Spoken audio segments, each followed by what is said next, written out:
ಸ್ನೇಹಿತರೆ, ಯಶೋಧ ಚಾನಲ್ಗೆ ತಮಗೆಲ್ಲರಿಗೂ ಸ್ವಾಗತ. ಮಹಾಭಾರತ ಕಥಾಮೃತ ಮುಂದುವರಿದ ಭಾಗ ನೋಡೋಣ ಬನ್ನಿ.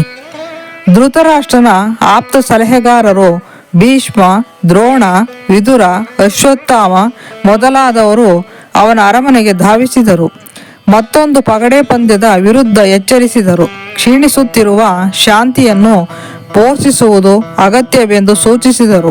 ಆದರೆ ಧೃತರಾಷ್ಟ್ರನು ಅವರ ಸಲಹೆಯನ್ನು ತಿರಸ್ಕರಿಸಿದ. ಈ ಸುದ್ದಿ ಗಾಂಧಾರಿಯ ಕಿವಿಗೆ ಮುಟ್ಟಿತು. ಧರ್ಮಶ್ರದ್ಧೆಯುಳ್ಳ ಅವಳು ಮಹಾರಾಜನಲ್ಲಿಗೆ ಧಾವಿಸಿದಳು. ಮಹಾರಾಜ, ದುರ್ಯೋಧನ ಹುಟ್ಟಿದಾಗ ಋಷಿ ಸದೃಶನಾದ ವಿದುರನು ಹೇಳಿದ ಮಾತುಗಳನ್ನು ಜ್ಞಾಪಿಸುತ್ತಿದ್ದೇನೆ.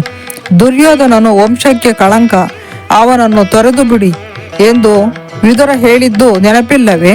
ಹುಟ್ಟಿದಾಗ ಈ ಕಳ ನರಿಯಂತೆ ಓಡಿಡುತ್ತಾ ಅಳುತ್ತಿದ್ದ.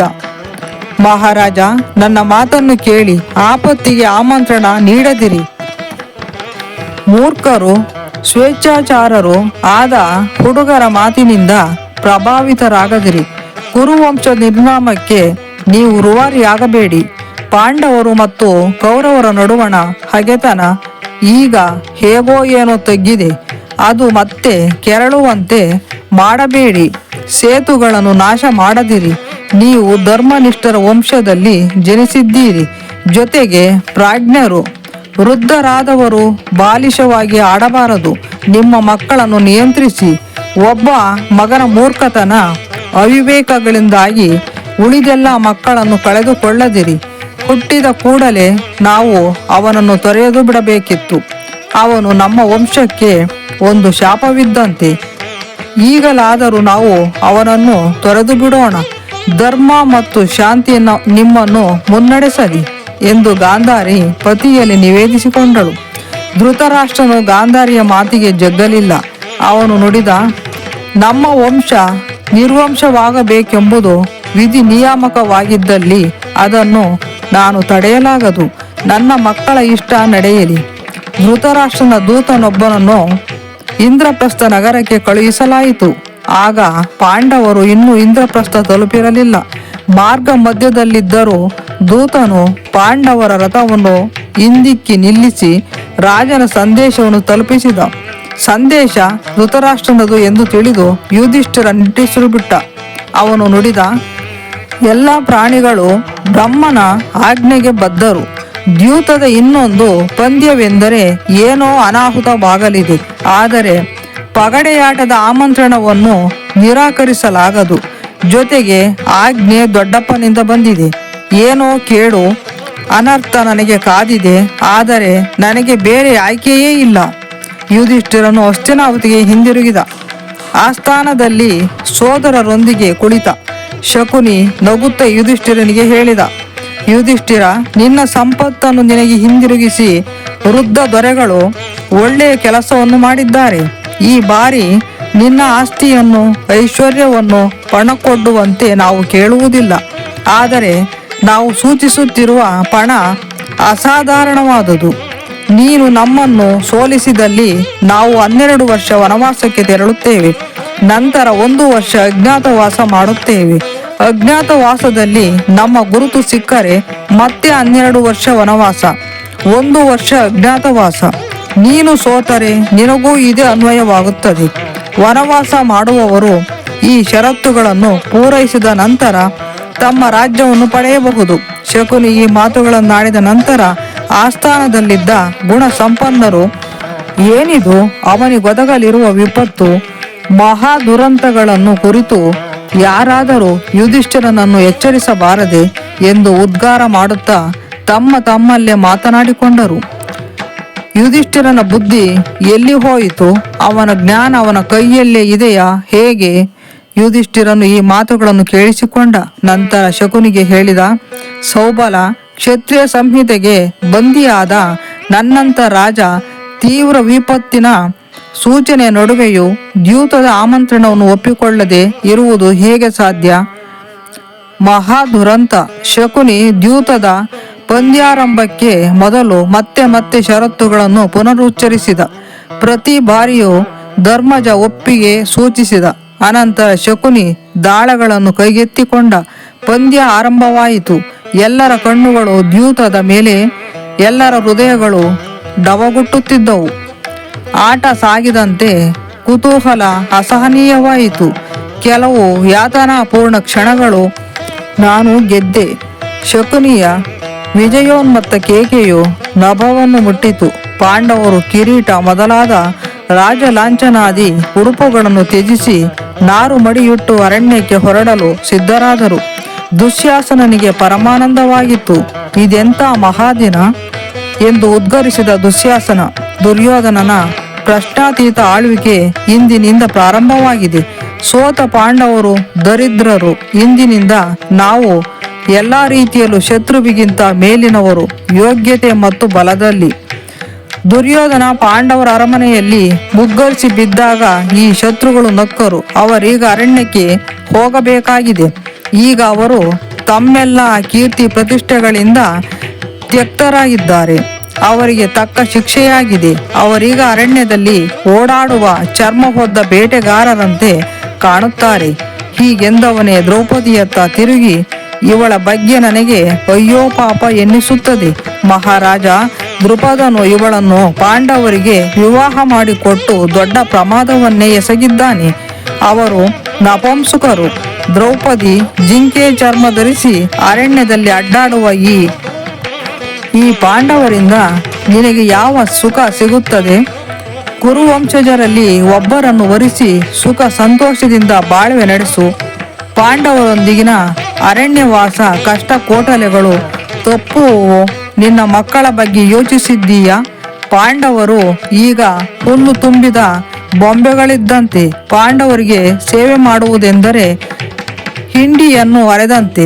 ದುಶ್ಯಾಸನನು ಮಾತನಾಡುತ್ತಿದ್ದಂತೆ ಭೀಮನ ಎದೆ ರೋಷ ದ್ವೇಷಗಳಿಂದ ಕುದಿಯುತ್ತಿತ್ತು. ಅವನು ದುಶ್ಯಾಸನನತ್ತ ಜಿಗಿದು, ನೀಚ ವ್ಯಕ್ತಿಯೇ, ನೀನು ಅಪರಾಧಿಯ ರೀತಿ ಮಾತನಾಡುತ್ತಿದ್ದೀಯೇ? ನೀನು ಕೊಚ್ಚಿಕೊಳ್ಳಬಹುದಾದಂಥ ನಿನ್ನ ಶೌರ್ಯ ಪರಾಕ್ರಮಗಳೇನು? ಶಕುನಿಯ ಮೋಸದಿಂದ ನಿನಗೆ ಈ ಜಯ ಲಭಿಸಿದೆ. ಯುದ್ಧ ಪ್ರಾರಂಭವಾದಾಗ ನಾನು ನಿಮಗೆ ಈ ಎಲ್ಲ ಅವಮಾನಗಳನ್ನು ನೆನಪಿಸಿ ನಿಮ್ಮನ್ನು ಹಾಗೂ ನಿಮ್ಮ ನೆರವಿಗೆ ಬಂದವರನ್ನು ಮೃತ್ಯು ಲೋಕಕ್ಕೆ ರವಾನಿಸುತ್ತೇನೆ. ದುಶ್ಯಾಸನನು ಗಹಗಹಿಸಿ ನಗುತ್ತಾ ಅಟ್ಟಹಾಸಗೈದನು. ಎಲವೋ ಪ್ರಾಣಿ, ಕೇಳು.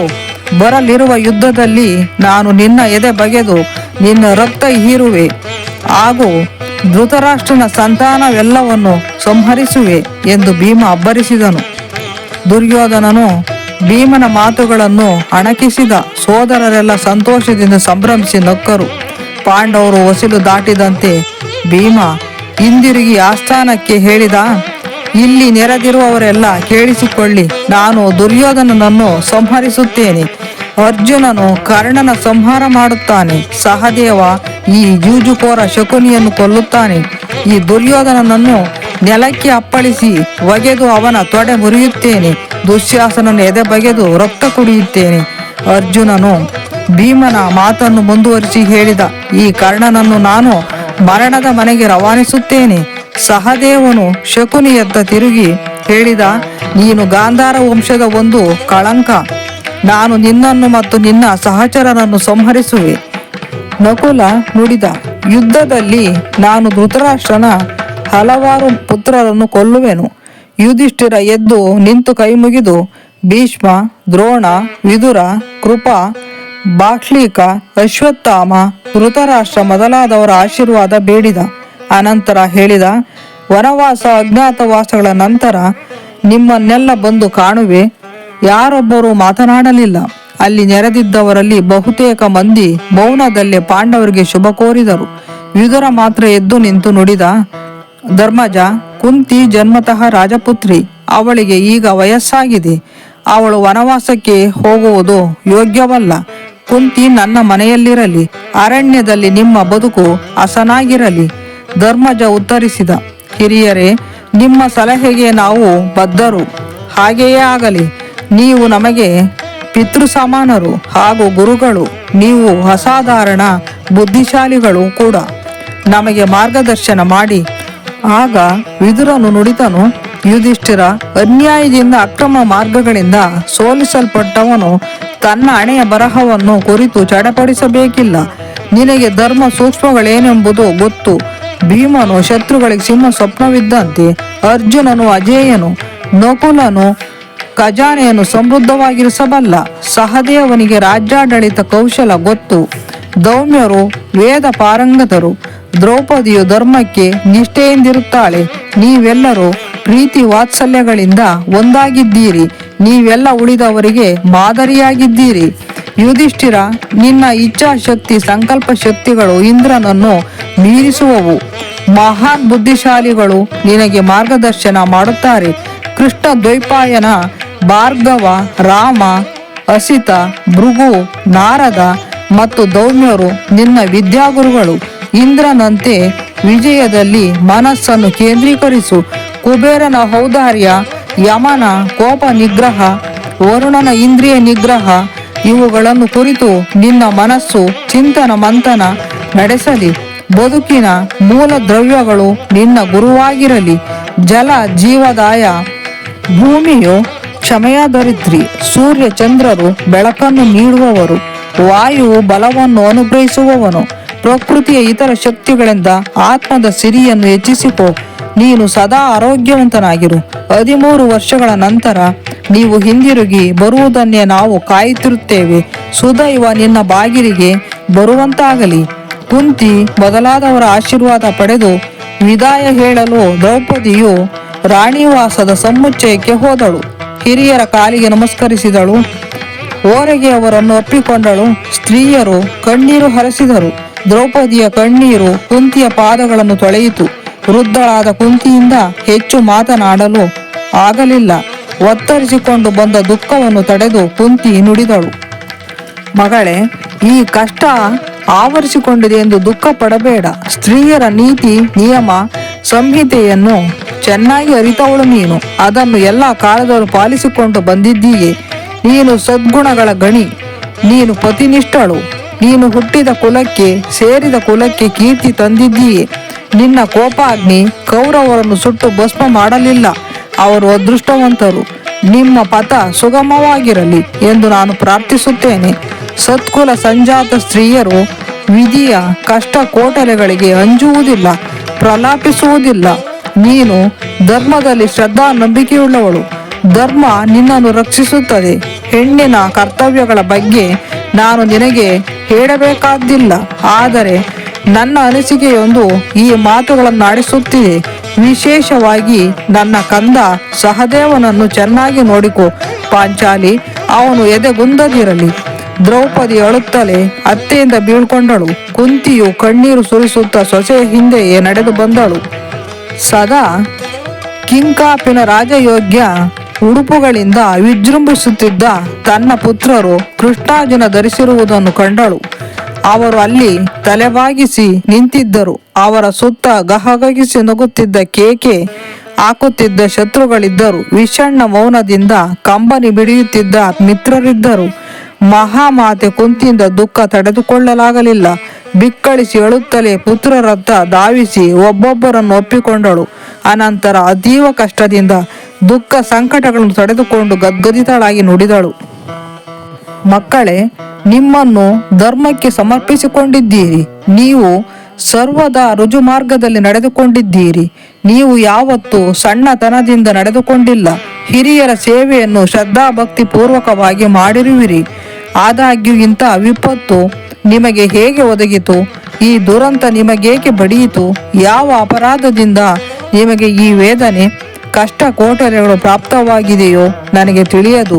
ಧರ್ಮಜ, ನನ್ನ ದುರ್ದೈವವೇ ನಿಮಗೆ ಈ ದುರಂತ ವಿಪತ್ತುಗಳನ್ನು ತಂದಿಕ್ಕಿದೆ. ನೀವೀಗ ಎಲ್ಲ ಸಂಪತ್ತನ್ನು ಸುಖ ಸೌಲಭ್ಯಗಳನ್ನು ತ್ಯಜಿಸಿ ಅರಣ್ಯದಲ್ಲಿ ಹೇಗೆ ಬಾಳ್ವೆ ಮಾಡುವಿರಿ? ಮಹಾಭಾರತ ಮುಂದುವರಿಯಲಿದೆ. ಯಶೋಧ ಚಾನಲ್ಗೆ ಸಬ್ಸ್ಕ್ರೈಬ್ ಮಾಡಿ, ಶೇರ್ ಮಾಡಿ, ಲೈಕ್ ಮಾಡಿ, ಕಮೆಂಟ್ ಮಾಡಿ. ಧನ್ಯವಾದಗಳು.